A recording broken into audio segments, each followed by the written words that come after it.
Hello ਦੋਸਤੋ, ਗੁਰੂ study point ਤੇ ਤੁਹਾਡਾ ਸਵਾਗਤ ਹੈ। ਦੋਸਤੋ ਜੀਕੇ ਦੇ ਨਾਲ ਸੰਬੰਧਿਤ ਲੈ ਕੇ ਆਏ ਹਾਂ ਅੱਜ ਦਾ ਲੈਕਚਰ 1500 ਵਨ ਲਾਈਨਰ ਪ੍ਰਸ਼ਨ ਕਰਵਾਉਣ ਦੀ ਜਿਹੜੀ ਲੜੀ ਸ਼ੁਰੂ ਕੀਤੀ ਹੋਈ ਹੈ ਆਪਣੇ ਚੈਨਲ ਤੇ, ਉਹਦਾ ਇਹ ਅੱਜ ਦਾ ਲੈਕਚਰ ਹੈ। ਉਸੇ ਲੜੀ ਦੇ ਤਹਿਤ ਲਗਭਗ ਆਪਾਂ ਟਾਈਪ ਕੀਤਾ ਹੋਇਆ 1000 ਪ੍ਰਸ਼ਨ ਤੁਹਾਨੂੰ ਕਰਵਾ ਚੁੱਕੇ ਹਾਂ।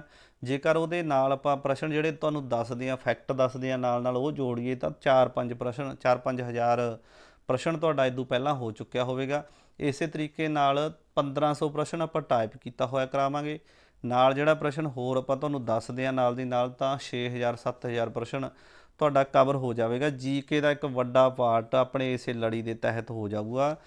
ਜਿਹੜੇ ਦੋਸਤ ਮਤਲਬ ਜੀਕੇ ਦੀ ਵਧੀਆ ਤਰੀਕੇ ਨਾਲ ਤਿਆਰੀ ਕਰਨਾ ਚਾਹੁੰਦੇ ਨੇ, ਆਪਣੀਆਂ ਇਹ ਜਿਹੜੀਆਂ ਵੀਡੀਓਜ਼ ਨੇ ਸਾਰੀਆਂ ਵਨ ਲਾਈਨਰ ਪ੍ਰਸ਼ਨ ਦੀਆਂ, ਉਹ ਸਾਰੀਆਂ ਜ਼ਰੂਰ ਦੇਖੋ, ਨੋਟਸ ਤਿਆਰ ਕਰੋ। ਸੋ ਆਪਾਂ ਸ਼ੁਰੂ ਕਰਦੇ ਹਾਂ ਅੱਜ ਦਾ ਪਹਿਲਾ ਪ੍ਰਸ਼ਨ। ਵੀਡੀਓ ਨੂੰ ਬਸ ਵਧੀਆ ਜਿਹੇ ਸਥਾਨ 'ਤੇ ਬੈਠ ਕੇ ਇੱਕ ਚਿੱਤ ਮਨ ਕਰਕੇ ਸੁਣਿਓ, ਤੁਹਾਨੂੰ ਅਖੀਰ 'ਚ ਲੱਗੂਗਾ ਵੀ ਬਿਲਕੁਲ ਵੀਡੀਓ 'ਤੇ ਮਿਹਨਤ ਕਰੀ ਹੈ ਅਤੇ ਤੁਹਾਡਾ ਦਿਮਾਗ ਖੁੱਲ੍ਹ ਗਿਆ ਵੀਡੀਓ ਸੁਣ ਕੇ, ਲੈਕਚਰ ਸੁਣ ਕੇ। ਜੀਕੇ ਤੁਹਾਡੇ ਦਿਮਾਗ ਦੇ ਵਿੱਚ ਬੋਲਣ ਲੱਗ ਜੂਗੀ। ਸੋ ਆਪਣੇ ਨਾਲ ਜੁੜੇ ਰਹੋ ਚੈਨਲ ਨਾਲ। ਵੀਡੀਓ ਨੂੰ ਸ਼ੇਅਰ ਕਰਨ ਦਾ ਤੁਹਾਡਾ ਆਪਣਾ ਹੀ ਮਨ ਕਰੂਗਾ, ਜੇ ਚੰਗੀ ਲੱਗੀ ਸ਼ੇਅਰ ਕਰ ਦਿਓ, ਨਹੀਂ ਤੁਹਾਡੀ ਇੱਛਾ ਹੈਗੀ। ਸੋ ਸ਼ੁਰੂ ਕਰਦੇ ਹਾਂ ਪਹਿਲਾ ਪ੍ਰਸ਼ਨ। ਇਤਿਹਾਸਕਾਰਾਂ ਨੇ ਭਾਰਤੀ ਇਤਿਹਾਸ ਨੂੰ ਕਿਹੜੇ 3 ਕਾਲਾਂ 'ਚ ਵੰਡਿਆ ਗਿਆ? ਕਿਹੜੇ 3 ਕਾਲਾਂ 'ਚ ਵੰਡਿਆ ਜੀ? ਪਹਿਲੀ ਗੱਲ ਤਾਂ ਪ੍ਰਸ਼ਨ ਦੱਸ ਗਿਆ, ਕਹਿੰਦਾ 3 ਕਾਲਾਂ 'ਚ ਵੰਡਿਆ ਹੋਇਆ। ਕਿਹੜੇ 3 'ਚ? ਪ੍ਰਾਚੀਨ ਕਾਲ 'ਚ, ਮੱਧ ਕਾਲ 'ਚ, ਆਧੁਨਿਕ ਕਾਲ। ਕੁੱਲ ਮਿਲਾ ਕੇ ਜਿਹੜਾ ਭਾਰਤ ਦਾ ਇਤਿਹਾਸ ਹੈਗਾ, ਉਹਨੂੰ ਇਤਿਹਾਸਕਾਰਾਂ ਨੇ, ਵਿਦਵਾਨਾਂ ਨੇ 3 ਕਾਲਾਂ ਦੇ ਵਿੱਚ ਉਹਦੀ ਵੰਡ ਕਰ ਦਿੱਤੀ, ਪ੍ਰਾਚੀਨ, ਮੱਧ ਅਤੇ ਆਧੁਨਿਕ। ਹੁਣ ਮੱਧ ਦੀ ਜੇ ਗੱਲ ਕਰੀਏ, ਮੱਧ ਕਾਲ ਹੈ ਜਿਹੜਾ ਉਹ 6ਵੀਂ ਸਦੀ ਤੋਂ ਲੈ ਕੇ 15ਵੀਂ ਸਦੀ ਤੱਕ ਮੰਨਿਆ ਜਾਂਦਾ ਹੈ। ਜੇਕਰ ਆਪਾਂ ਗੱਲ ਕਰੀਏ ਆਧੁਨਿਕ ਕਾਲ ਦੀ, ਤਾਂ ਇਹ 16ਵੀਂ ਸਦੀ ਜਾਂ 18ਵੀਂ, ਇਹ ਤੋਂ ਲੈ ਕੇ ਹੁਣ ਤੱਕ ਜਿਹੜਾ ਚੱਲੀ ਜਾਂਦਾ। ਕਿਉਂਕਿ ਯੂਰਪ ਦੇ ਵਿੱਚ 16ਵੀਂ ਸਦੀ ਤੋਂ ਮੰਨਿਆ ਜਾਂਦਾ ਅਤੇ ਭਾਰਤ ਦੇ ਵਿੱਚ 18ਵੀਂ ਸਦੀ ਤੋਂ ਲੈ ਕੇ ਮੰਨਿਆ ਜਾਂਦਾ। ਸੋ ਜੇ ਪ੍ਰਾਚੀਨ ਦੀ ਗੱਲ ਕਰੀਏ, 6ਵੀਂ ਤੋਂ ਜਿਹੜਾ ਪਹਿਲਾਂ ਦਾ ਸਮਾਂ ਰਹਿ ਗਿਆ, ਉਹ ਸਾਰਾ ਪ੍ਰਾਚੀਨ ਕਾਲ ਦੇ ਵਿੱਚ ਆ ਜਾਂਦਾ। ਸੋ ਤੁਸੀਂ ਕਾਲ ਵੰਡ ਹੈ ਜਿਹੜੀ ਸਮਝ ਗਏ ਹੋਵੋਗੇ। ਇੱਕ ਗੱਲ ਮੇਨ ਸਮਝਣ ਵਾਲੀ ਇਹ ਆ ਵੀ ਜਿਹੜਾ ਹੈਗਾ ਆਧੁਨਿਕ ਕਾਲ ਹੈ, ਉਹ ਯੂਰਪ ਦੇ ਵਿੱਚ 16ਵੀਂ ਸਦੀ ਤੋਂ ਮੰਨਿਆ ਜਾਂਦਾ। ਇਹ ਗੱਲ ਸਮਝਣ ਵਾਲੀ ਹੈ। ਯੂਰਪ 'ਚ 16ਵੀਂ ਸਦੀ ਤੋਂ, ਭਾਰਤ ਦੇ ਵਿੱਚ 18ਵੀਂ ਸਦੀ ਤੋਂ ਮੰਨਿਆ ਜਾਂਦਾ। ਇਹ ਪ੍ਰਸ਼ਨ ਪੁੱਛਿਆ ਵੀ ਜਾਂਦਾ। 2 ਨੰਬਰ ਪ੍ਰਸ਼ਨ ਦੇਖਦੇ ਹਾਂ। ਉਹੀ ਪ੍ਰਸ਼ਨ ਆ ਗਿਆ, ਯੂਰਪ ਵਿੱਚ ਆਧੁਨਿਕ ਕਾਲ ਦਾ ਆਰੰਭ ਕਦੋਂ ਹੋਇਆ? ਸੋ ਇਹ 16ਵੀਂ ਸਦੀ ਦੇ ਵਿੱਚ, ਭਾਰਤ 'ਚ 18ਵੀਂ ਸਦੀ 'ਚ। ਯਾਦ ਰੱਖਣਾ 2 ਸਾਲ ਦਾ ਫਰਕ ਹੈ। ਆਪਾਂ ਨੂੰ ਪਿੱਛੇ ਦਿਖਾ ਰਹੇ ਨੇ ਭਾਰਤ ਵਾਲਿਆਂ ਨੂੰ, ਸੋ ਵੈਸੇ ਆਪਾਂ ਪਿੱਛੇ ਨਹੀਂ ਹੈਗੇ। ਸੋ ਪ੍ਰਸ਼ਨ ਨੂੰ ਕਵਰ ਕਰ ਲਿਓ। ਅਗਲਾ ਦੇਖਦੇ ਹਾਂ 3 ਨੰਬਰ। ਸਿਆਦਤ ਖਾਂ ਨੇ ਅਵਧ ਨੂੰ ਸੁਤੰਤਰ ਰਾਜ ਕਦੋਂ ਬਣਾਇਆ? ਸੋ ਅੰਗਰੇਜ਼ਾਂ ਦੇ ਸਮੇਂ ਦੇ ਵਿੱਚ ਕਈ ਰਾਜ ਅਜਿਹੇ ਸੀ ਜਿਹੜੇ ਆਪਣੀ ਵਿਲੱਖਣਤਾ ਰੱਖਦੇ ਸੀ, ਜਿਵੇਂ ਅਵਧ ਹੋ ਗਿਆ, ਮੈਸੂਰ ਹੋ ਗਿਆ, ਹੈਦਰਾਬਾਦ ਹੋ ਗਿਆ, ਬੰਗਾਲ। ਸੋ ਇਹ ਕਈ ਰਾਜ ਸੀ ਜਿਨ੍ਹਾਂ ਦਾ ਆਪਣਾ ਇੱਕ ਖਾਸ ਇਤਿਹਾਸ ਹੈ, ਜਿਨ੍ਹਾਂ ਦੀ ਇੱਕ ਆਪਣੀ ਪਹੁੰਚ ਸੀਗੀ, ਆਪਣਾ ਇੱਕ ਰੁਤਬਾ ਸੀ। ਅੰਗਰੇਜ਼ਾਂ ਨੇ ਇਹਨਾਂ 'ਤੇ ਰਾਜ ਕਰਨ ਲਈ ਬੜੀਆਂ ਚਾਲਾਂ ਚੱਲੀਆਂ, ਪਰ ਇਹਨਾਂ ਦੇ ਵਿੱਚ ਜਿਹੜੇ ਰਾਜੇ ਜਾਂ ਸੂਬੇਦਾਰ ਜਾਂ ਵਜ਼ੀਰ ਜਿਹੜੇ ਰਾਜ ਕੰਮ ਕਰਦੇ ਸੀ, ਉਹ ਵੀ ਕਿਸੇ ਤੋਂ ਘੱਟ ਨਹੀਂ ਸੀ। ਉਹਨਾਂ ਨੇ ਵੀ ਇਹਨਾਂ ਨੂੰ ਸੁਤੰਤਰ ਘੋਸ਼ਿਤ ਕੀਤਾ ਹੋਇਆ ਸੀ। ਸੋ ਮਹਾਰਾਜਿਆਂ ਨਾਲ, ਵੱਡੇ ਮੁਗਲ ਸਾਮਰਾਜਾਂ ਨਾਲ ਵੀ ਇਹਨਾਂ ਦੀ ਲੜਾਈ ਚੱਲਦੀ ਸੀ। ਸੋ ਸਿਆਦਤ ਖਾਂ ਦੇ ਬਾਰੇ 'ਚ ਪੜ੍ਹੀਏ। ਇਹ 1722 ਦੇ ਵਿੱਚ ਨਾ ਅਵਧ ਦਾ ਸੂਬੇਦਾਰ ਬਣਿਆ ਸੀ, 1722 'ਚ। ਉਸ ਸਮੇਂ ਤੋਂ ਲੈ ਕੇ 1739 ਤੱਕ ਇਹਨੇ ਬੜੀ ਜੱਦੋ-ਜਹਿਦ ਕੀਤੀ, ਬੜੀਆਂ ਲੜਾਈਆਂ ਲੜੀਆਂ, ਆਪਣੇ ਸਾਮਰਾਜ ਨੂੰ ਅੱਗੇ ਵਧਾਇਆ ਅਤੇ ਇਹਨੇ ਸੁਤੰਤਰ ਘੋਸ਼ਿਤ ਕਰਤਾ ਸੀਗਾ ਆਪਣੇ ਆਪ ਨੂੰ। ਅਤੇ 1739 'ਚ ਹੀ ਇਹਦੀ ਡੈਥ ਹੋ ਗਈ ਸੀ।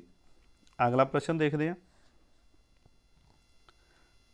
4 ਨੰਬਰ ਪ੍ਰਸ਼ਨ ਹੈ, ਭਾਰਤ ਵਿੱਚ ਆਧੁਨਿਕ ਕਾਲ ਦਾ ਆਰੰਭ ਕਦੋਂ ਹੋਇਆ ਮੰਨਿਆ ਜਾਂਦਾ? ਇਹ ਆਪਾਂ ਪਹਿਲਾਂ ਕਰ ਚੁੱਕੇ ਹਾਂ, 18ਵੀਂ ਸਦੀ ਤੋਂ ਮੰਨਿਆ ਜਾਂਦਾ।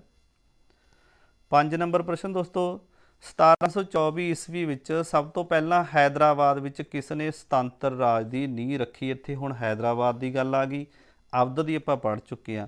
ਇਹ ਕਿਹਨੇ ਨੀਂਹ ਰੱਖੀ ਸੁਤੰਤਰ ਰਾਜ ਦੀ? ਨਿਜ਼ਾਮ ਉਲ ਮੁਲਕ ਇਹਦਾ ਨਾਂ ਸੀ।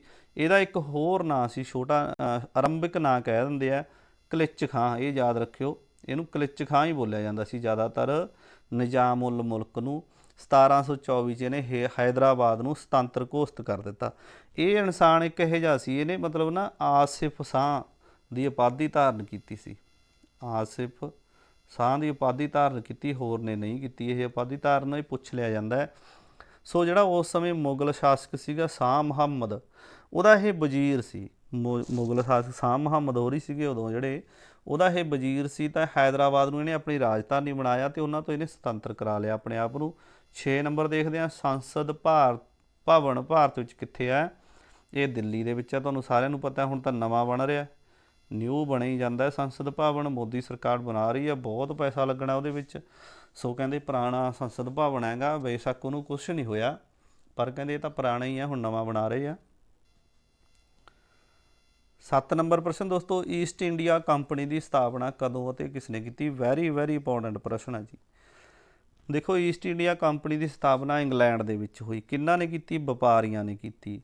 31 ਦਸੰਬਰ 1600 ਈਸਵੀ ਦੇ ਵਿੱਚ ਕੀਤੀ ਹੈ। 3 ਗੱਲਾਂ ਕਲੀਅਰ ਹੋ ਗਈਆਂ। ਵਪਾਰੀਆਂ ਨੇ ਕੀਤੀ। ਵਪਾਰੀ ਕਿਹੜੇ ਸੀ? ਦੇਖੋ, ਭਾਰਤ ਦੇ ਬਾਰੇ 'ਚ ਕਹਿ ਲਓ ਇੰਗਲੈਂਡ ਨੂੰ ਨਹੀਂ ਪਤਾ ਸੀ ਕਿੱਥੇ ਭਾਰਤ ਹੈ, ਕੀ ਗੱਲ ਹੈ। ਬਸ ਇੰਗਲੈਂਡ ਨੂੰ, ਯੂਰਪ ਨੂੰ ਇੰਨਾ ਕੁ ਪਤਾ ਸੀ ਵੀ ਭਾਰਤ ਦੇ ਵਿੱਚ ਜਿਹੜਾ ਵਪਾਰ ਹੁੰਦਾ ਹੈ ਉਹਦੇ ਵਿੱਚੋਂ ਬਹੁਤ ਮੁਨਾਫਾ ਹੁੰਦਾ, ਉੱਥੇ ਮਸਾਲੇ ਵਗੈਰਾ ਮਿਲਦੇ ਨੇ। ਪੁਰਤਗਾਲ ਮਤਲਬ ਇੰਡੀਆ ਦੇ ਨਾਲ, ਭਾਰਤ ਨਾਲ ਵਪਾਰ ਕਰਨਾ ਸ਼ੁਰੂ ਕਰ ਚੁੱਕਿਆ ਸੀ 31 ਦਸੰਬਰ 2016 ਤੱਕ। ਪੁਰਤਗਾਲੀਆਂ ਦਾ ਇੱਕ ਜਹਾਜ਼ ਜਾ ਰਿਹਾ ਸੀ, ਜਿਹੜੇ ਜਹਾਜ਼ ਨੂੰ ਮਤਲਬ ਉਸ ਜਹਾਜ਼ ਨੂੰ ਸਰ ਫਰਾਂਸਿਸ ਡਰੇਕ, ਇਹ ਤੁਸੀਂ ਲਿਖ ਲਓ ਥੋੜ੍ਹਾ ਜਿਹਾ, ਸਰ ਫਰਾਂਸਿਸ ਡਰੇਕ ਇਕੱਲਾ ਵੀ ਪੁੱਛ ਲਿਆ ਜਾਂਦਾ, ਇਹ ਪੂਰਾ ਨਾਂ ਸੀ ਇਹਦਾ। ਇਹ ਇੱਕ ਅੰਗਰੇਜ਼ ਅਧਿਕਾਰੀ ਸੀ, ਇਹਨੇ ਨਾ ਪੁਰਤਗਾਲੀਆਂ ਦੇ ਜਹਾਜ਼ ਨੂੰ ਜਿਹੜਾ ਭਾਰਤ ਨਾਲ ਵਪਾਰ ਕਰਕੇ ਵਾਪਸ ਜਾ ਰਿਹਾ ਸੀ ਉਹਨੂੰ ਲੁੱਟ ਲਿਆ ਸੀ।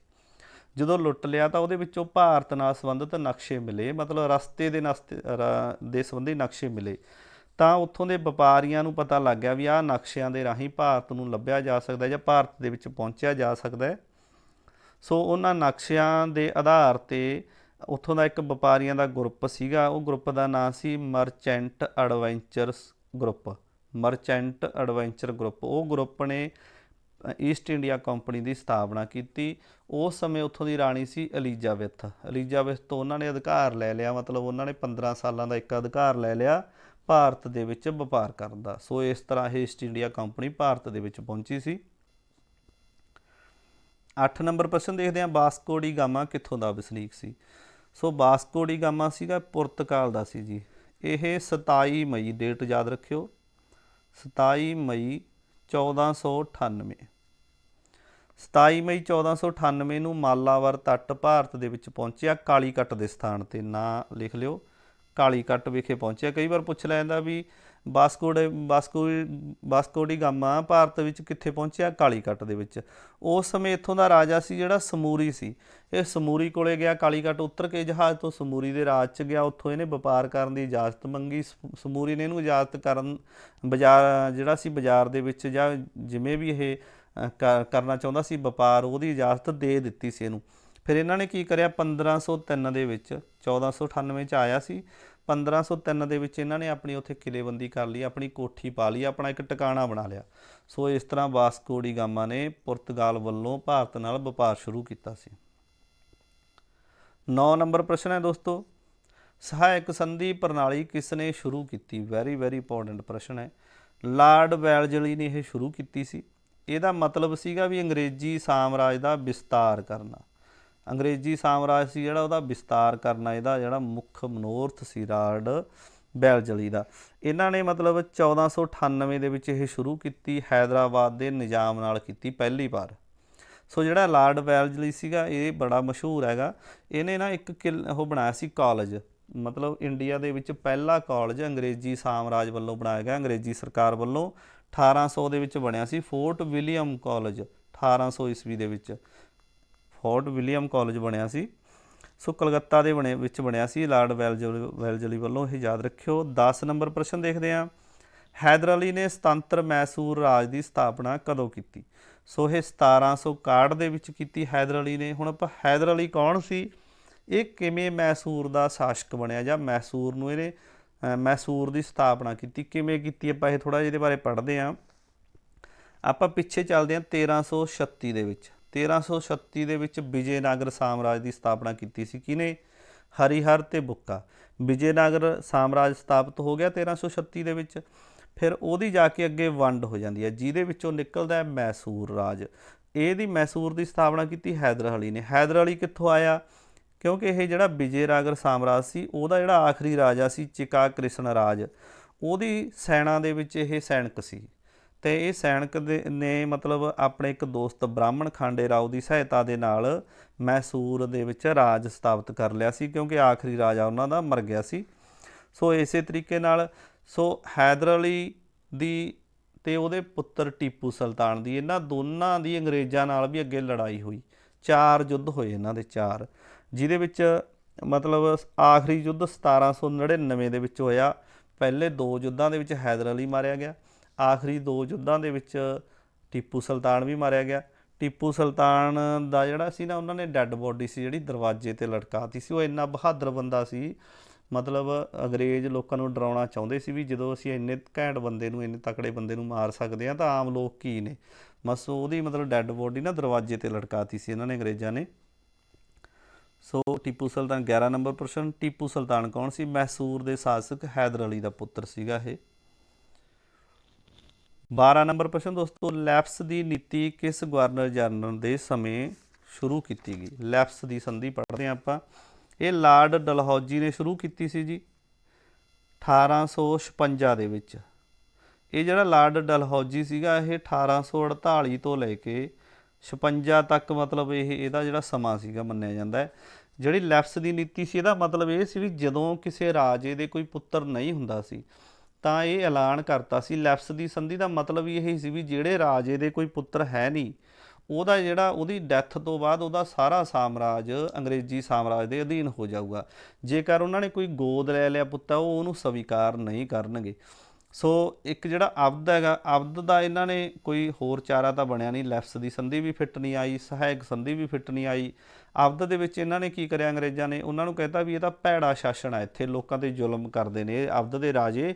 ਤਾਂ ਉਹ ਕਹਿ ਕੇ ਉਹਨਾਂ ਨੂੰ ਮਤਲਬ ਆਪਦੇ ਸਾਮਰਾਜ ਦੇ ਵਿੱਚ ਮਿਲਾ ਲਿਆ, ਉਹਨਾਂ 'ਤੇ ਐਵੇਂ ਜ਼ੁਲਮ ਕੀਤਾ।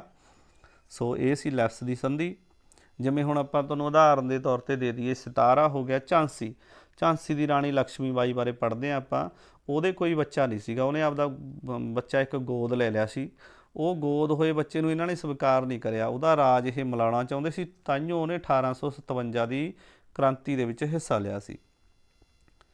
13 ਨੰਬਰ ਪ੍ਰਸ਼ਨ ਪੜ੍ਹਦੇ ਹਾਂ ਦੋਸਤੋ, ਕਰਨਾਟਕ ਦੇ 3 ਯੁੱਧ ਕਿਹਨਾਂ ਵਿਚਕਾਰ ਹੋਏ? ਸੋ ਸ਼ੁਰੂਆਤ ਦੇ ਵਿੱਚ ਕਰਨਾਟਕ ਦੇ ਯੁੱਧ ਹੋਏ ਸੀ 1740 ਤੋਂ 1756 ਤੱਕ। 1740 ਤੋਂ ਸ਼ੁਰੂ ਹੋ ਗਏ ਇਹ 1756 ਤੱਕ। ਕਿਹਦੇ ਵਿੱਚ? ਅੰਗਰੇਜ਼ਾਂ ਅਤੇ ਫਰਾਂਸੀਸੀਆਂ ਦੇ ਵਿੱਚ। ਇੱਕ ਪਾਸੇ ਫਰਾਂਸੀਸੀਆਂ ਦੀਆਂ ਸੈਨਾ ਹੁੰਦੀਆਂ ਸੀ, ਇੱਕ ਪਾਸੇ ਅੰਗਰੇਜ਼ਾਂ ਦੀਆਂ। ਫਰਾਂਸ ਤੇ ਉੱਥੋਂ ਇੰਗਲੈਂਡ ਦੀ ਦੇਖੋ, ਉੱਧਰੋਂ ਯੂਰਪ ਦੀ ਲੜਾਈ ਚੱਲ ਰਹੀ ਸੀ। ਸੋ ਇਹਨਾਂ ਦੀ ਪੈਰਿਸ ਦੀ ਸੰਧੀ ਹੋਈ ਸੀ ਜੀ, ਉਹਦੇ ਨਾਲ ਇਹ ਯੁੱਧ ਖਤਮ ਹੋਏ ਸੀ। ਪੈਰਿਸ ਦੀ ਸੰਧੀ, ਅੰਗਰੇਜ਼ਾਂ ਅਤੇ ਫਰਾਂਸੀਸੀਆਂ ਦੇ ਵਿਚਕਾਰ ਪੈਰਿਸ ਦੀ ਸੰਧੀ ਜਦੋਂ ਖਤਮ ਹੋਈ ਤਾਂ ਫਿਰ ਭਾਰਤ ਦੇ ਵਿੱਚ ਵੀ ਇਹਨਾਂ ਦੀ ਲੜਾਈ ਜਿਹੜੀ ਖਤਮ ਹੋ ਗਈ ਸੀ। 14 ਨੰਬਰ ਪ੍ਰਸ਼ਨ ਦੋਸਤੋ, ਵਾਸਕੋ ਡੀ ਗਾਮਾ ਭਾਰਤ ਵਿੱਚ ਸਭ ਤੋਂ ਪਹਿਲਾਂ ਕਿੱਥੇ ਪਹੁੰਚਿਆ? ਕਾਲੀਕਟ ਵਿਖੇ ਪਹੁੰਚਿਆ ਜੀ। ਸਮੂਰੀ ਰਾਜੇ ਨੂੰ ਮਿਲਿਆ, ਵਪਾਰ ਦੀ ਇਜਾਜ਼ਤ ਮੰਗੀ, ਫਿਰ ਉੱਥੇ ਇਹਨੇ ਵਪਾਰ ਕੀਤਾ। ਕਦੋਂ ਆਇਆ ਸੀ ਜੀ ਇਹ? 1498 ਦੇ ਵਿੱਚ। 15 ਨੰਬਰ ਪ੍ਰਸ਼ਨ ਦੋਸਤੋ, ਸਿਰਾਜੂਦੌਲਾ ਕਿੱਥੋਂ ਦਾ ਨਵਾਬ ਸੀ? ਵੈਰੀ ਇੰਪੋਰਟੈਂਟ ਹੈ ਜੀ। ਸਿਰਾਜੂਦੌਲਾ ਬੰਗਾਲ ਦਾ ਨਵਾਬ ਸੀ। ਇਹ ਨਵਾਬ ਬਣਿਆ ਜੀ 1756 ਦੇ ਵਿੱਚ। ਨਾਲ ਹੀ ਡੇਟ ਇੱਕ ਯਾਦ ਕਰ ਲਓ, 1757 ਦੇ ਵਿੱਚ ਪਲਾਸੀ ਦੀ ਲੜਾਈ ਹੋਈ। 1756 ਦੇ ਵਿੱਚ 23 ਜੂਨ 1756 ਦੇ ਵਿੱਚ ਪਲਾਸੀ ਦੀ ਜਿਹੜੀ ਲੜਾਈ ਹੋਈ। ਸੋ ਸਿਰਾਜੂਦੌਲਾ ਬੰਗਾਲ ਦਾ ਨਵਾਬ ਬਣਿਆ। ਤਾਂ ਇਹ ਬੰਦਾ ਨਾ ਕੱਟੜ ਜਿਹਾ ਬੰਦਾ ਸੀ, ਅਸੂਲੀ ਬੰਦਾ ਸੀ। ਜਦੋਂ ਇਹ ਬੰਗਾਲ ਦਾ ਨਵਾਬ ਬਣ ਗਿਆ ਤਾਂ ਇਹਨੇ ਅੰਗਰੇਜ਼ਾਂ ਨੂੰ ਲਲਕਰਤਾ ਵੀ ਤੁਸੀਂ ਭਾਈ ਬਾਹਲਾ ਚੰਬਲੋ ਜਿਓ ਨਾ, ਆਪਦਾ ਸੀਮਤ ਰਹੋ, ਵਪਾਰ ਕਰੋ ਅਤੇ ਜਾਓ। ਤਾਂ ਅੰਗਰੇਜ਼ਾਂ ਨੇ ਆਪਦੇ ਜਿਹੜੇ ਮਹਿਲ ਉਸਾਰਨੇ ਸ਼ੁਰੂ ਕਰਤੇ, ਕਿਲੇਬੰਦੀ ਸ਼ੁਰੂ ਕਰਤੀ, ਵੱਧ ਕੋਠੀਆਂ ਪਾਉਣੀਆਂ ਸ਼ੁਰੂ ਕਰਤੀਆਂ। ਤਾਂ ਫਿਰ ਇਹਨਾਂ ਨਾਲ ਇਹਦੀ ਲੜਾਈ ਹੋਈ, ਜਿਹੜੀ ਅੱਗੇ ਜਾ ਕੇ ਫਿਰ ਪਲਾਸੀ ਦੇ ਯੁੱਧ ਦਾ ਕਾਰਨ ਬਣੀ। ਸੋ ਇਹ ਇਸ ਤਰ੍ਹਾਂ ਪਲਾਸੀ ਦਾ ਯੁੱਧ ਹੋਇਆ ਸੀ ਜੀ। ਅਗਲਾ ਪ੍ਰਸ਼ਨ ਦੇਖਦੇ ਹਾਂ, ਰੈਗੂਲੇਟਿੰਗ ਐਕਟ ਕਦੋਂ ਪਾਸ ਕੀਤਾ ਗਿਆ? 1773 ਦੇ ਵਿੱਚ ਰੈਗੂਲੇਟਿੰਗ ਐਕਟ ਪਾਸ ਕੀਤਾ ਗਿਆ। ਪੁੱਛ ਲਿਆ ਜਾਂਦਾ ਇਹ ਪ੍ਰਸ਼ਨ, ਵੈਰੀ ਇੰਪੋਰਟੈਂਟ ਹੈ। ਇਹ ਐਕਟ ਪਾਸ ਕੀਤਾ ਸੀ ਜਦੋਂ ਇਸੇ ਐਕਟ ਦੇ ਤਹਿਤ ਕੰਪਨੀ ਸੀ ਜਿਹੜੀ ਈਸਟ ਇੰਡੀਆ ਕੰਪਨੀ, ਉਹਦੇ ਰਾਜਨੀਤਿਕ ਕੰਮ ਅਤੇ ਪ੍ਰਸ਼ਾਸਨਿਕ ਕੰਮ ਉਹਨਾਂ ਨੂੰ ਮਾਨਤਾ ਮਿਲ ਗਈ ਸੀ ਵੀ ਇਹ ਕੰਮ ਇਹ ਕਰ ਸਕਦੇ ਨੇ। ਮਾਨਤਾ ਮਿਲ ਗਈ ਸੀ ਰਾਜਨੀਤਿਕ ਕੰਮ ਅਤੇ ਪ੍ਰਸ਼ਾਸਨਿਕ। ਇਸੇ ਐਕਟ ਦੇ ਤਹਿਤ ਹੀ ਮਤਲਬ ਸੁਪਰੀਮ ਕੋਰਟ ਬਣੀ ਸੀ ਕਲਕੱਤਾ ਦੇ ਵਿੱਚ।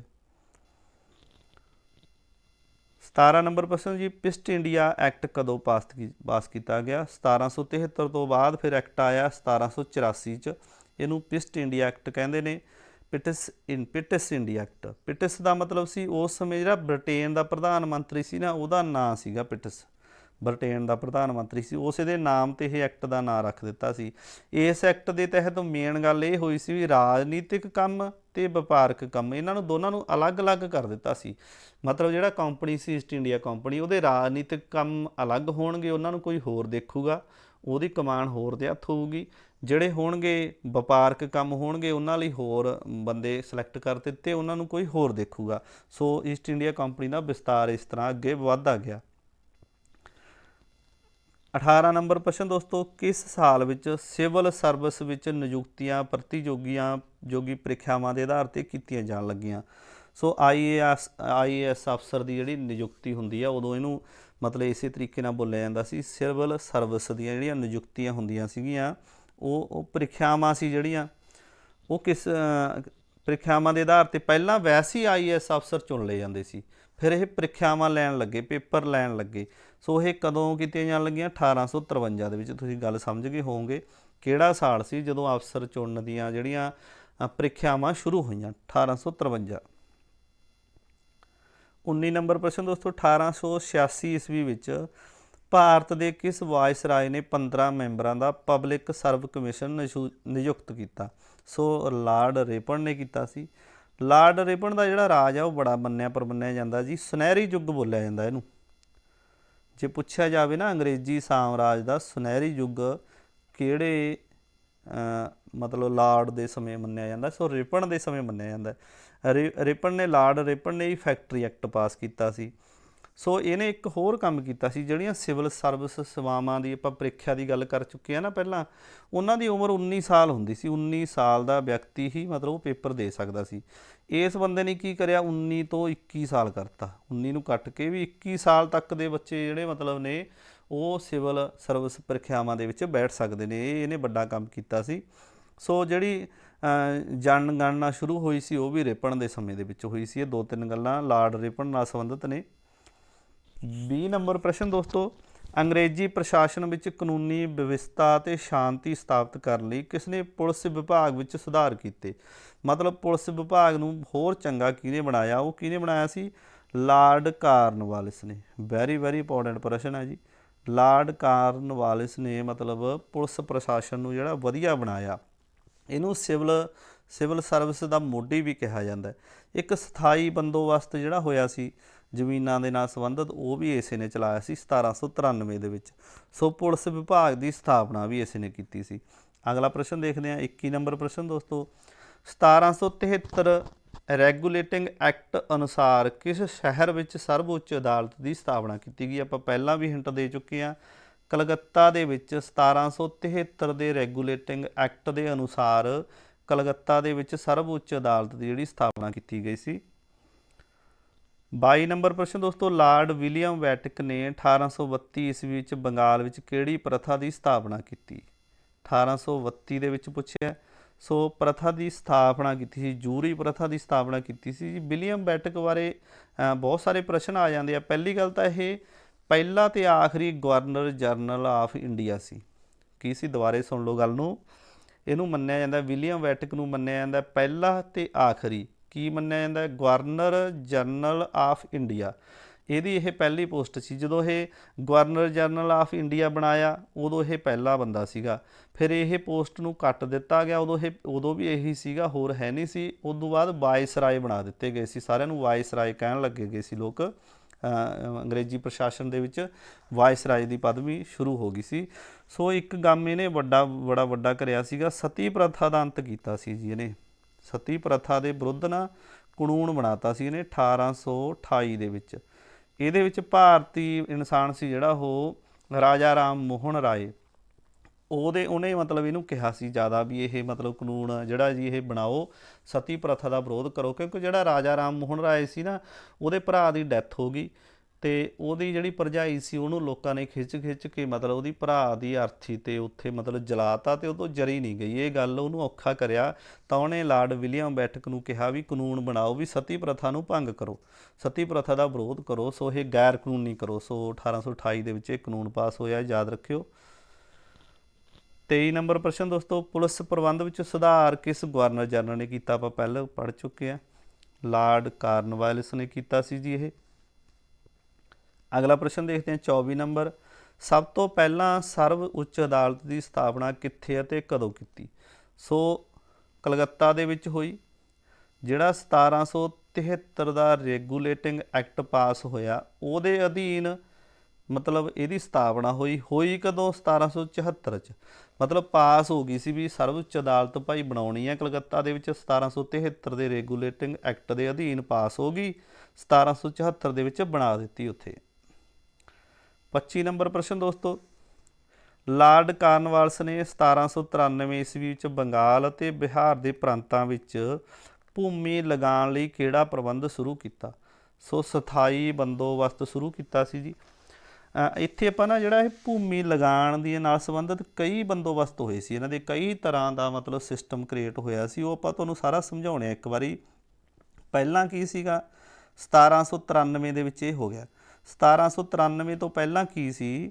ਜਿਹੜੇ ਸੀਗਾ ਪਹਿਲਾਂ ਭੂਮੀ ਠੇਕੇ 'ਤੇ ਦਿੱਤੀ ਜਾਂਦੀ ਸੀ, ਜ਼ਮੀਨ ਨੂੰ ਠੇਕੇ 'ਤੇ ਦੇ ਦਿੰਦੇ ਸੀ ਅੰਗਰੇਜ਼।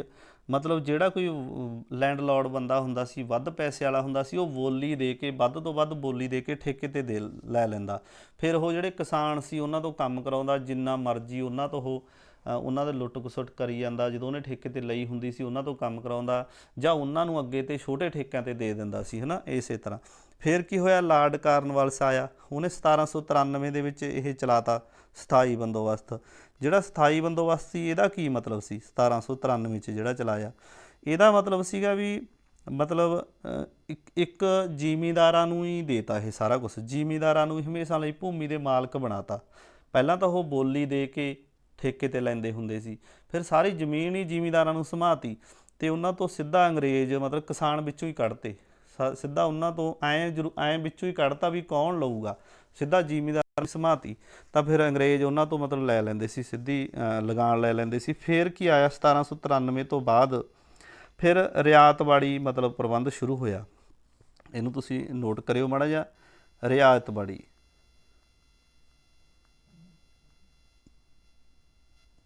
ਇਹ ਹੋਇਆ ਜੀ, ਰਿਆਇਤਵਾੜੀ ਹੋਇਆ ਜਿਹੜਾ 1820 ਦੇ ਵਿੱਚ। ਇੱਕ ਅੰਗਰੇਜ਼ ਅਧਿਕਾਰੀ ਸੀਗਾ ਥਾਮਸ ਮੁਨਰੋ, ਉਹਨੇ ਸ਼ੁਰੂ ਕੀਤਾ। ਇਹ ਰਿਆਇਤਵਾੜੀ ਦੇ ਵਿੱਚ ਕੀ ਸੀ? ਕਿਸਾਨਾਂ ਤੋਂ ਸਿੱਧਾ ਲਗਾਨ ਲੈਣਗੇ, ਕਿਸਾਨਾਂ ਨੂੰ ਮਾਲਕ ਬਣਾ ਦਿੱਤਾ ਸੀ। ਪਹਿਲਾਂ ਠੇਕੇ 'ਤੇ ਦਿੰਦੇ, ਫਿਰ 1793 'ਤੇ ਸਥਾਈ ਬੰਦੋਬਸਤ ਆਇਆ, ਜ਼ਿਮੀਂਦਾਰਾਂ ਨੂੰ ਭੂਮੀ ਦੇਤੀ, ਫਿਰ ਉਹਨਾਂ ਤੋਂ ਵੀ ਵਾਪਸ ਲੈ ਲਈ। 1820 ਦੇ ਵਿੱਚ ਆ ਕੇ ਸਿੱਧੇ ਕਿਸਾਨਾਂ ਨੂੰ ਮਾਲਕ ਬਣਾ ਦਿੱਤਾ, ਜ਼ਿਮੀਂਦਾਰ ਵਿੱਚੋਂ ਕੱਢਤੇ। ਫਿਰ ਉਸ ਤੋਂ ਬਾਅਦ ਚੌਥਾ ਪ੍ਰਬੰਧ ਆਇਆ ਜੀ। ਚੌਥਾ ਪ੍ਰਬੰਧ ਕੀ ਸੀ? ਮਹਿਲਵਾੜੀ। ਚੌਥਾ ਸੀ ਮਹਿਲਵਾੜੀ। ਇਹਦੇ ਵਿੱਚ ਕੀ ਸੀ? ਸਮੁੱਚੇ ਭਾਈਚਾਰੇ ਤੋਂ ਟੈਕਸ ਲਿਆ ਜਾਂਦਾ ਸੀ, ਸਾਰੇ ਪਿੰਡ ਤੋਂ। ਮਤਲਬ ਇੱਕ ਪਿੰਡ ਨੂੰ, ਜਿਵੇਂ ਆਪਾਂ ਨਾ ਤੁਹਾਡੇ ਮੈਂ ਯਾਦ ਕਰਾਵਾਂ, ਲਗਾਨ ਫਿਲਮ ਆਈ ਸੀ ਆਮਿਰ ਖਾਨ ਦੀ, ਉਹ ਇਸੇ ਨਾਲ ਸੰਬੰਧਿਤ ਹੈ। ਆਮਿਰ ਖਾਨ ਦੀ ਫਿਲਮ ਆਈ ਸੀ ਲਗਾਨ। ਸੋ ਉੱਥੇ ਜਿਹੜੇ ਰਾਜੇ ਹੁੰਦੇ ਆ ਉਹਨਾਂ ਦਾ ਕੋਈ ਕੰਟਰੋਲ ਨਹੀਂ ਹੁੰਦਾ, ਉਹ ਪਿੰਡ ਨੇ ਸਾਰੇ ਨੇ ਮਤਲਬ ਉਸ ਭੂਮੀ ਦਾ ਇਕੱਠਾ ਟੈਕਸ ਦੇਣਾ ਹੁੰਦਾ ਹੈ। ਕੋਈ ਪੈਦਾਵਾਰ ਹੋਵੇ ਨਾ ਹੋਵੇ, ਅੰਗਰੇਜ਼ਾਂ ਨੂੰ ਸਾਰਾ ਸੰਭਾਲ ਦੇਣਾ, ਸਮੁੱਚੇ ਭਾਈਚਾਰੇ ਦੀ ਜ਼ਿੰਮੇਵਾਰੀ ਹੁੰਦੀ ਹੈ। ਸੋ ਇਹ ਮਹਿਲਵਾੜੀ ਸੀ। 4 ਹੋ ਗਏ ਸੀ ਇਹ ਮੇਨ। ਜਿਹੜਾ ਸੀ ਠੇਕੇ 'ਤੇ ਦੇਣਾ ਉਹਨੂੰ ਇਜਾਰੇਦਾਰੀ ਕਹਿੰਦੇ ਸੀ, ਫਿਰ ਸਥਾਈ ਬੰਦੋਬਸਤ, ਫਿਰ ਰਿਆਇਤਵਾੜੀ, ਫਿਰ ਮਹਿਲਵਾੜੀ। ਸੋ ਇਸ ਤਰ੍ਹਾਂ ਦੇ ਸੀ ਇਹ। 25 ਨੰਬਰ ਪ੍ਰਸ਼ਨ ਦਾ ਸੀਗਾ ਸਥਾਈ ਬੰਦੋਬਸਤ। 26 ਨੰਬਰ ਪ੍ਰਸ਼ਨ ਦੇਖਦੇ ਹਾਂ, ਸਥਾਈ ਬੰਦੋਬਸਤ ਕਾਰਨ ਕਿਸਾਨਾਂ ਨੂੰ ਭੂਮੀ ਦੇ ਮਾਲਕ ਬਣਾ ਦਿੱਤਾ ਗਿਆ। ਕਿੰਨਾਂ ਨੂੰ ਬਣਾ ਦਿੱਤਾ ਗਿਆ? ਸੱਚ ਇੱਥੇ ਲਿਖਿਆ ਕਿੰਨਾਂ ਨੂੰ ਭੂਮੀ ਦੇ ਮਾਲਕ? ਜ਼ਿਮੀਂਦਾਰਾਂ ਨੂੰ ਬਣਾਇਆ ਸੀ ਸਥਾਈ ਬੰਦੋਬਸਤ ਦੇ ਵਿੱਚ। ਪੜ੍ਹ ਚੁੱਕਿਆ ਮੈਂ, ਸਮਝਾ ਚੁੱਕਿਆ ਇਹ ਗੱਲ ਤੁਹਾਨੂੰ ਸਾਰੀ। ਰਿਆਇਤਵਾੜੀ ਲਗਾਨ ਪ੍ਰਬੰਧ ਦੇ ਦੋਸ਼ਾਂ ਨੂੰ ਦੂਰ ਕਰਨ ਲਈ ਕਿਹੜਾ ਲਗਾਨ ਪ੍ਰਬੰਧ ਸ਼ੁਰੂ ਕੀਤਾ ਗਿਆ? ਫਿਰ ਦੇਖੋ ਮਹਿਲਵਾੜੀ ਸ਼ੁਰੂ ਹੋਇਆ ਸੀ, ਆਖਰੀ ਸੀ ਜਿਹੜਾ ਮਹਿਲਵਾੜੀ ਸ਼ੁਰੂ ਹੋ ਗਿਆ ਸੀ, ਜਿਹਦੇ ਵਿੱਚ ਸਮੁੱਚੇ ਭਾਈਚਾਰੇ ਨੇ ਲਗਾਨ ਦੇਣਾ ਸੀਗਾ। ਕਿਸ ਭੂਮੀ ਲਗਾਨ ਪ੍ਰਬੰਧ ਵਿੱਚ ਕਿਸਾਨਾਂ ਨੂੰ ਜ਼ਮੀਨ ਦੇ ਮਾਲਕ ਬਣਾ ਦਿੱਤਾ ਗਿਆ? ਇਹ ਰਿਆਇਤਵਾੜੀ ਦੇ ਪ੍ਰਬੰਧ ਦੇ ਵਿੱਚ ਬਣਾਇਆ ਸੀ ਜੀ। 29 ਨੰਬਰ ਪ੍ਰਸ਼ਨ ਦੋਸਤੋ, ਨੀਲ ਦੀ ਖੇਤੀ ਕਰਨ ਵਾਲੇ ਕਿਸਾਨਾਂ ਨੇ ਨੀਲ ਉਤਪਾਦਨ 'ਤੇ ਵੱਧ ਲਗਾਨ ਲਾਉਣ ਲਈ ਕਿਹੜਾ ਵਿਦਰੋਹ ਕੀਤਾ ਸੀ? ਸੋ ਨੀਲ ਦੀ ਖੇਤੀ ਜਿਹੜੀ ਹੁੰਦੀ ਸੀ ਭਾਰਤ ਦੇ ਵਿੱਚ, ਇਹਦਾ ਜਿਹੜਾ ਉਤਪਾਦਨ ਹੁੰਦਾ ਸੀ ਉਹ 'ਤੇ ਵੱਧ ਲਗਾਨ ਲਾਤਾ ਸੀਗਾ, ਉਹਦਾ ਵਿਦਰੋਹ ਕੀਤਾ। ਕਿਹੜਾ ਵਿਦਰੋਹ ਸੀ ਉਹ? ਨੀਲ ਵਿਦਰੋਹ। ਇਹ ਇਸੇ ਨਾਲ ਮਸ਼ਹੂਰ ਹੋਇਆ, ਇਸੇ ਨਾਮ ਦੇ ਨਾਲ। 30 ਨੰਬਰ ਪ੍ਰਸ਼ਨ ਦੋਸਤੋ, ਕਿਹੜਾ ਭੂਮੀ ਪ੍ਰਬੰਧ ਪਿੰਡ ਦੇ ਸਮੁੱਚੇ ਭਾਈਚਾਰੇ ਨਾਲ ਕੀਤਾ ਜਾਂਦਾ? ਸੋ ਆਪਾਂ ਪਹਿਲਾਂ ਇਹ ਸਾਰਾ ਪੜ੍ਹ ਚੁੱਕੇ ਹਾਂ। ਸਮੁੱਚੇ ਭਾਈਚਾਰੇ ਤੋਂ ਜਦੋਂ ਲਗਾਨ ਲਿਆ ਜਾਂਦਾ ਸੀ ਉਹ ਮਹਿਲਵਾੜੀ ਪ੍ਰਬੰਧ ਦੇ ਅਧੀਨ ਆਉਂਦਾ ਸੀ। ਇਹ ਸਾਰੀਆਂ ਚੀਜ਼ਾਂ ਜੇਕਰ ਆਪਣੇ ਨੋਟਸ ਦੇ ਵਿੱਚ ਤੁਸੀਂ ਪੜ੍ਹੋਗੇ ਨਾ, ਤੁਹਾਨੂੰ ਡਿਟੇਲ ਦੇ ਵਿੱਚ ਪਤਾ ਲੱਗ ਜਾਣਗੀਆਂ। ਤੁਹਾਡਾ ਇੱਕ प्रश्न जिहड़ा क्लीयर हो जाऊगा। नोट्स तुहानूं मिलणगे हजे 5-7 दिनों तक, वेट करियो। नील विद्रोह किहड़े राज्यां विच फैलिया? बंगाल ते बिहार दे विच नील विद्रोह फैलिया सी। 32 नंबर प्रश्न दोस्तों वैरी वैरी इंपॉर्टेंट प्रश्न ने। आदिवासी लोग जो कबीलिਆਂ ਵਿੱਚ ਰਹਿੰਦੇ ਸਨ ਉਹਨਾਂ ਦੇ ਸਮਾਜ ਨੂੰ ਕੀ ਕਿਹਾ ਜਾਂਦਾ ਸੀ?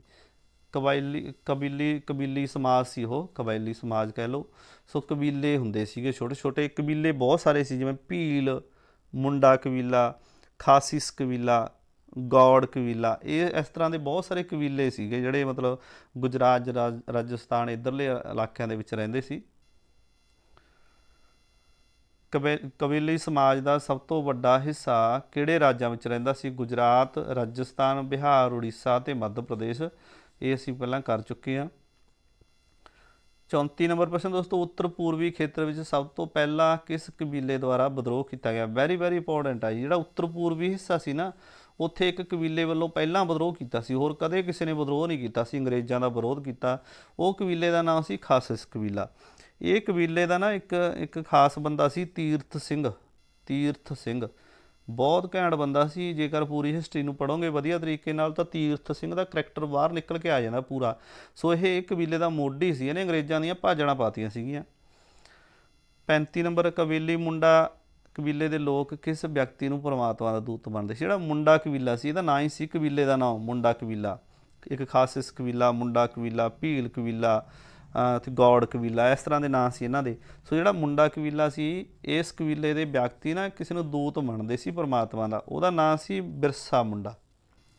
ਇਹ ਕੀ ਸੀ, ਜਿਹੜੇ ਲੋਕ ਸੀ ਨਾ ਇਸ ਮੁੰਡਾ ਕਬੀਲੇ ਦੇ ਲੋਕ ਸੀ ਜਿਹੜੇ, ਉਹ ਕਹਿੰਦੇ ਸੀ ਵੀ ਇਹਦੇ ਕੋਲੇ ਦੈਵੀ ਸ਼ਕਤੀਆਂ ਨੇ, ਮਤਲਬ ਇਹ ਕਿਸੇ ਨੂੰ ਅੰਨਾ ਕਰ ਦਿੰਦਾ, ਜਾਦੂ ਨਾਲ ਇਹ ਕਿਸੇ ਨੂੰ ਮਤਲਬ ਆਪ ਛੁਪ ਜਾਂਦਾ, ਇਸ ਤਰ੍ਹਾਂ ਦੀ ਇਹ ਗੱਲ ਲੋਕ ਮੰਨਦੇ ਸੀਗੇ, ਤਾਂ ਉਹ ਇਹਨੂੰ ਕਹਿੰਦੇ ਹੁੰਦੇ ਸੀ ਇਹ ਤਾਂ ਪਰਮਾਤਮਾ ਦਾ ਦੂਤ ਹੈਗਾ। 36 ਨੰਬਰ ਪ੍ਰਸ਼ਨ, ਛੋਟਾ ਨਾਗਪੁਰ ਇਲਾਕੇ ਦੇ ਖਰੋਦ ਕਬੀਲਾ ਦੇ ਲੋਕਾਂ ਨੇ ਅੰਗਰੇਜ਼ਾਂ ਵਿਰੁੱਧ ਵਿਰੋਧ ਕਦੋਂ ਸ਼ੁਰੂ ਕੀਤਾ?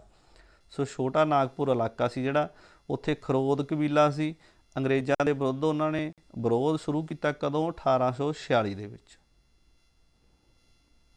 37 ਨੰਬਰ, ਗੌਂਡ, ਭੀਲ, ਸੰਥਾਲ ਅਤੇ ਮਿੰਜੋ ਕਬੀਲਿਆਂ ਵਿੱਚ ਕਿਸ ਕਬੀਲੇ ਦੀ ਗਿਣਤੀ ਸਭ ਤੋਂ ਵੱਧ ਸੀ? ਸੋ ਜਿਹੜੇ ਆਹ ਕਬੀਲਿਆਂ ਦੇ ਨਾਂ ਲਿਖੇ ਆ ਇਹਨਾਂ ਦੇ ਵਿੱਚੋਂ ਸਭ ਤੋਂ ਵੱਡਾ ਕਬੀਲਾ ਸੀ ਜਿਹੜਾ ਗੌਂਡ ਨਾਂ ਦਾ ਸੀਗਾ।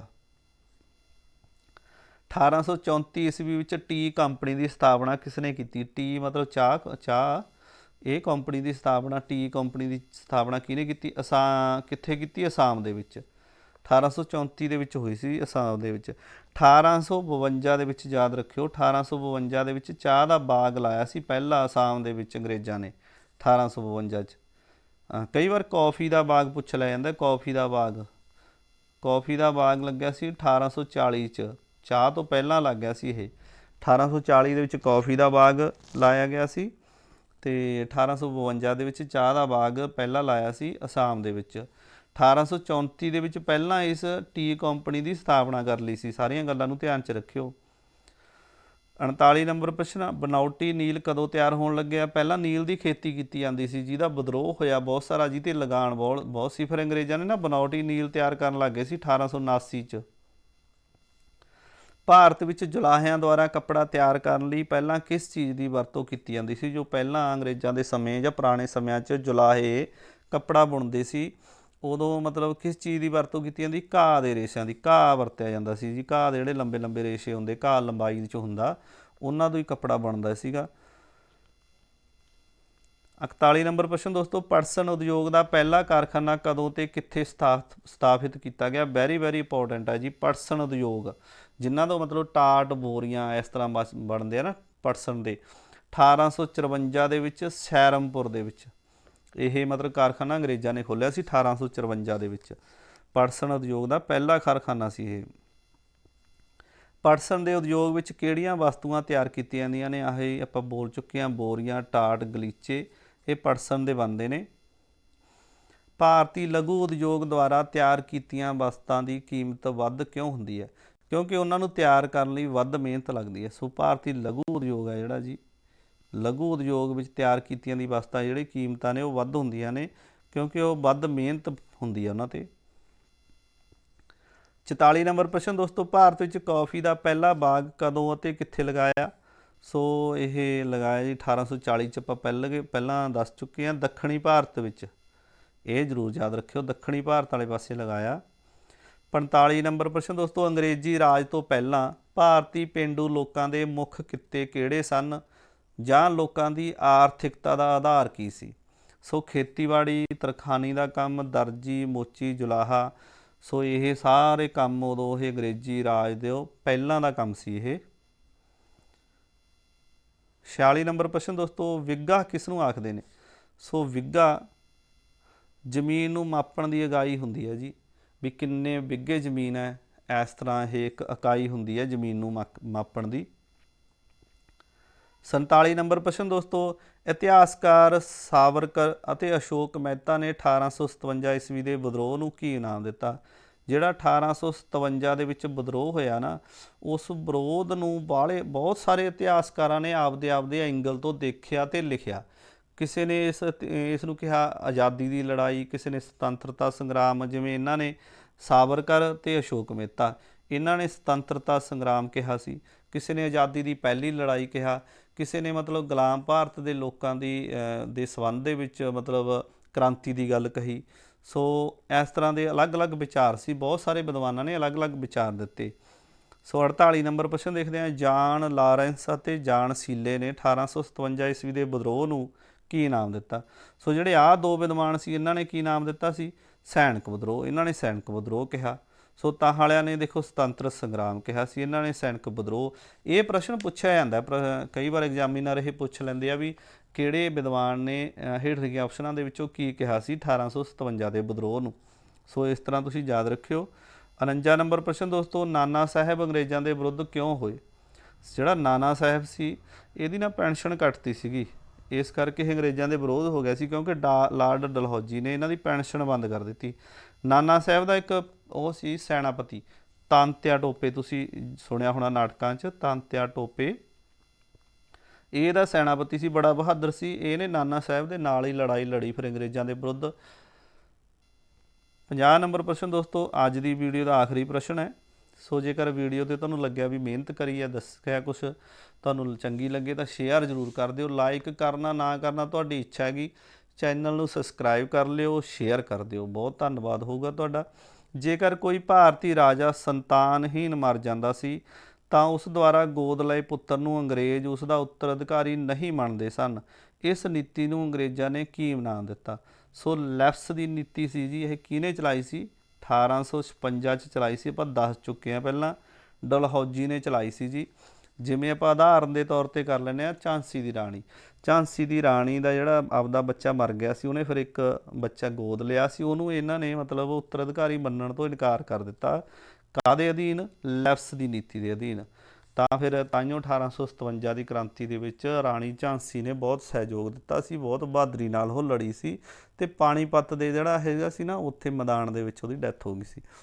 ਸੋ ਦੋਸਤੋ, ਇਹ ਸਨ GK ਨਾਲ ਸੰਬੰਧਿਤ ਵਨ ਲਾਈਨਰ ਦੇ ਤੌਰ 'ਤੇ ਜਿਹੜੀ ਆਪਣੀ ਲੜੀ ਸ਼ੁਰੂ ਕੀਤੀ ਹੋਈ ਆ, ਉਹਦੇ ਨਾਲ ਸੰਬੰਧਿਤ ਅੱਜ ਦਾ ਲੈਕਚਰ।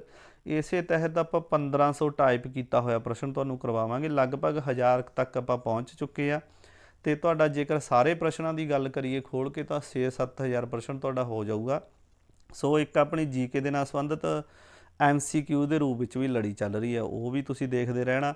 ਖਾਸ ਕਰਕੇ ਪੁਲਿਸ ਨਾਲ ਸੰਬੰਧਿਤ ਜਿਹੜੇ ਪੁਲਿਸ ਦੀ ਤਿਆਰੀ ਕਰ ਰਹੇ ਆ ਕੈਂਡੀਡੇਟ, GK ਦਾ ਪੋਰਸ਼ਨ 35 ਨੰਬਰ ਦਾ।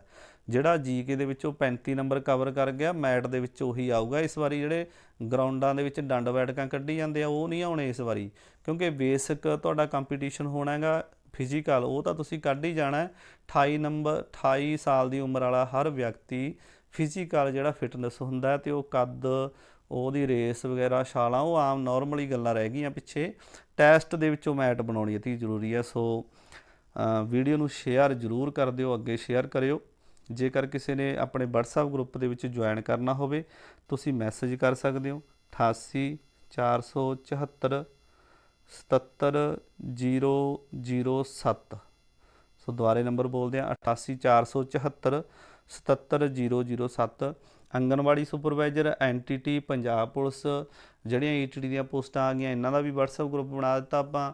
ਅਤੇ PS ਟੈਟ ਵਾਲੇ ਇਹ ਵਿਦਿਆਰਥੀ ਆਪਾਂ ਨੂੰ ਮੈਸੇਜ ਕਰ ਸਕਦੇ ਆ। ਸੋ ਦੋਸਤੋ, ਵੀਡੀਓ ਨੂੰ ਸ਼ੇਅਰ ਕਰਿਓ। ਮਿਲਦੇ ਹਾਂ ਅਗਲੀ ਵੀਡੀਓ 'ਚ, ਤਦ ਤੱਕ ਲਈ ਤੁਹਾਡਾ ਸਾਰਿਆਂ ਦਾ ਬਹੁਤ ਬਹੁਤ ਧੰਨਵਾਦ।